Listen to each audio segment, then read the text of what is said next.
एक किसान की कहानी। एक किसान था जिसके दो बेटे थे। वह बहुत ही आलसी और निकम्मे थे। वह अपने पिता को कामकाज में हाथ बटाने के बजाय आलस किया करते थे, इधर उधर घूमते फिरते थे। किसान को अपने बेटों की बहुत फिक्र थी। वह सोचते थे कि मेरे मरने के बाद इनका क्या होगा, यह अपना पेट कैसे भरेगा, अपने परिवार को कैसे संभाल पाएगा। एक दिन किसान की हालत बहुत ही गंभीर थी। कहने का मतलब किसान मरने की हालत में था।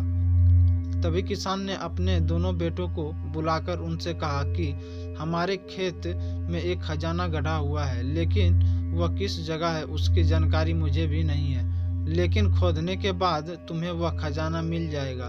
इतना कहकर किसान भगवान को प्यारे हो गए।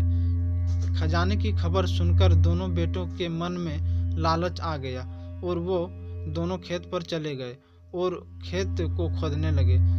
खजाने के लालच में कुछ ही दिनों में पूरे खेत खोदने के बाद वह घर जाकर बैठ गए और वह अपने पिता को कोसने लगे।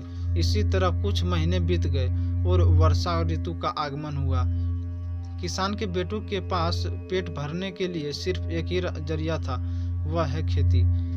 तब बाकी किसानों की तरह किसान के बेटों ने खेत में बीज बोने शुरू कर दिए। वर्षा का पानी पाकर वह बीज अंकुरित हुए और देखते ही देखते खेत लहलहाने लगे।